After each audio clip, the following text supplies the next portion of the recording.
What up, guys? I'm back with another ranking video because I just thought I'd make another one this week because I am currently having nothing to do right now.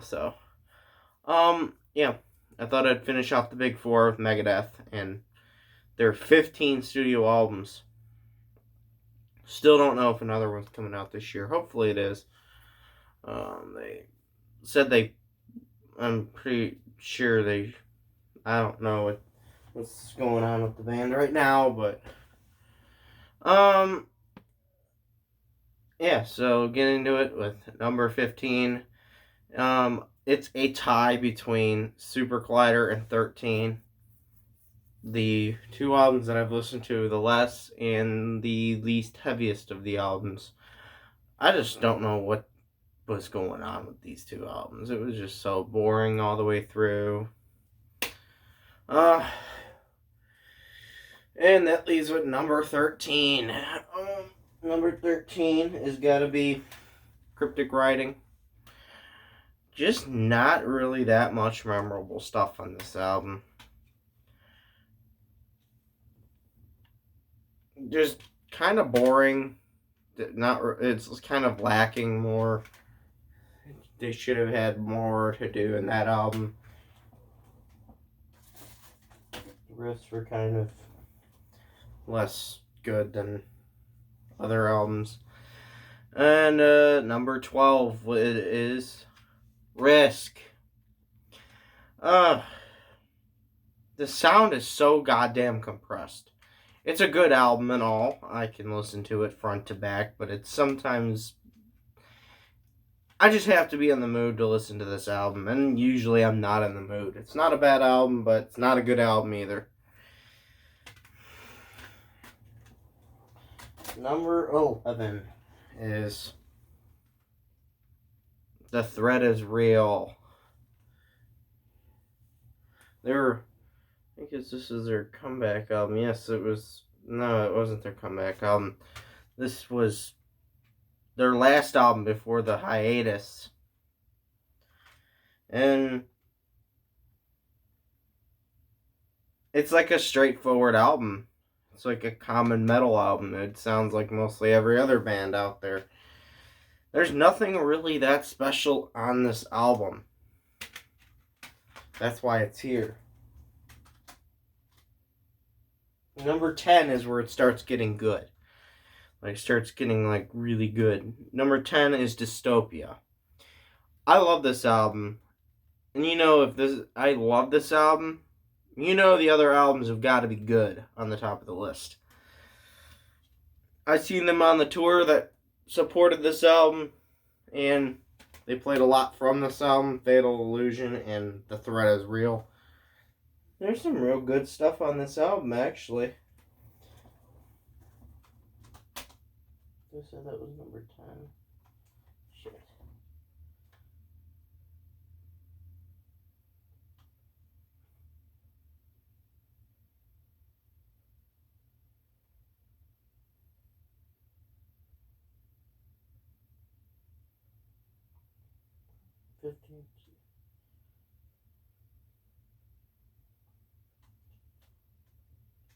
Yep, 10. Number 9 is The System Has Failed. The comeback album. The song Blackmail the Universe is so heavy. Like, so heavy. And the rest of it is on the fence of good and boring. There's some tracks on here that are boring, and I haven't listened to this album in a long time. It's a good album. It's not bad, but I just feel like it's somewhat lacking some stuff. Number 8 is Endgame. 2009's Endgame. This is like heavy as hell. I love this album.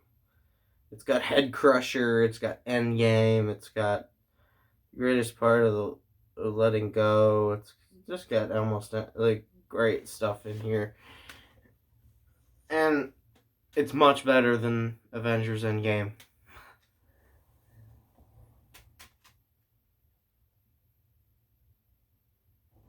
Here's number 7. Countdown to Extinction. Pretty low for right now. Pretty low on the list. And yes, this is a double disc with Rust in Peace, which I have another copy of Rust in Peace. There's a lot of good songs on here. There's just a lot of good songs on the ones that are farther up.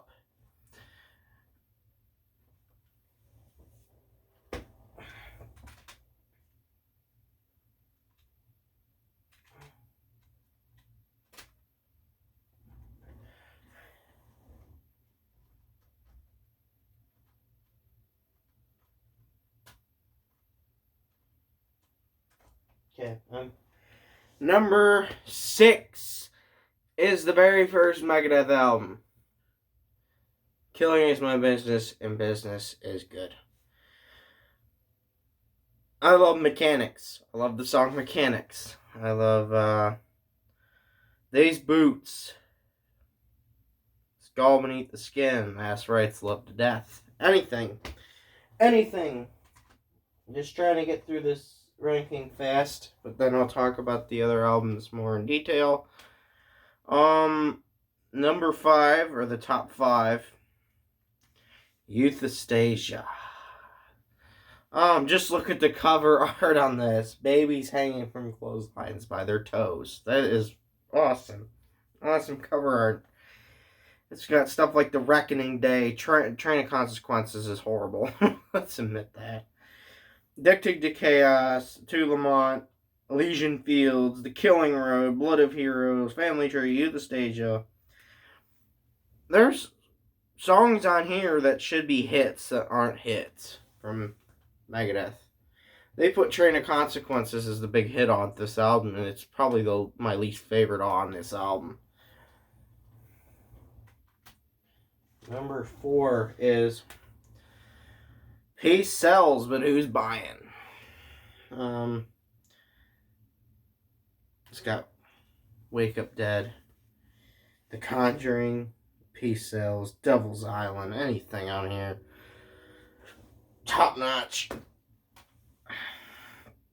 And this one also has Live at the Fantasy Theater in Cleveland, Ohio, 1987.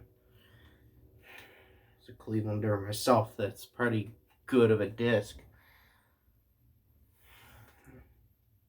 Getting a disc of this.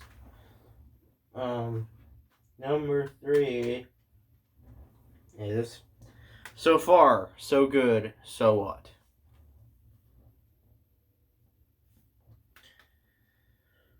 And this was it. Like, they have some stuff like Anarchy in the UK. A punk cover. Love it. Love it. Set the World Afire. That riff is heavy as hell. Mary Jane. 502. In My Darkest Hour. Liar. Hook and Mouth. Into the Lungs of Hell. Just fucking top-notch stuff. Top-notch stuff on this album. That brings us to number 2.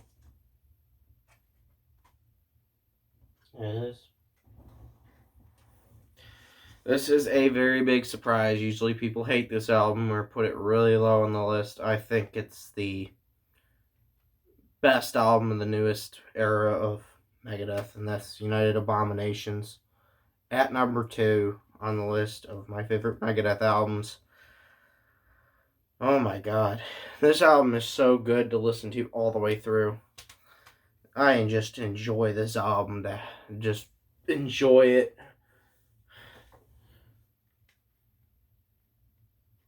If you're looking for like really thrashy Megadeth, then this is the album for you.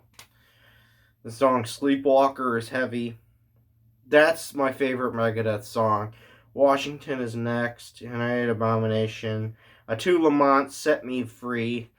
A great new age take on an old classic. Burnt Ice. Last song on the album. I usually hate the last songs on the album. It's just like, I've just gone through the whole album, and this song is just like the last bit of me getting to the other album to listen to. but I enjoyed the last song on the album.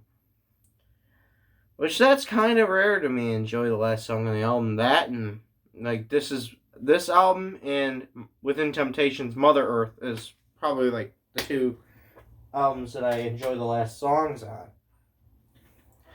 And number one, or my favorite Megadeth album, it's common. It's a common favorite of Megadeth. Rust in Peace. Of course. It's just... You had United Abominations was like the Rust in Peace of the 2000s era of Megadeth, and this is the Rust in Peace original. Just... The guitar work on this album is incredible. I mean, incredible. There's just so many solos and so much challenging licks to play on guitar on this.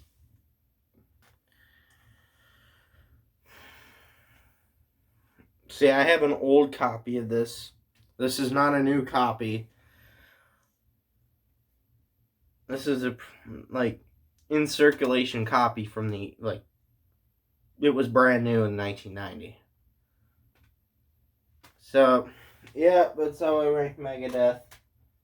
Next week, I'll be taking a little time off YouTube, but next week I'll be ranking Iron Maiden, because I'm going to see Iron Maiden next, not this Sunday, but next Sunday after that, or Saturday. So yeah, and I said I would do a Delane ranking. That'll be pushed off till the next week after that. Or maybe if I decide that I'm going to do maybe some band that only has 2 albums. Yes, I do that sometimes just to get a video out of the way. Like I did with Possessed, which seems like some people didn't enjoy the video, saying it was kind of cheap for me to do that, and it's kind of boring to watch me rank 3 albums. So yeah, I could always do Dark Angel. Peace. Wasn't a peace sign.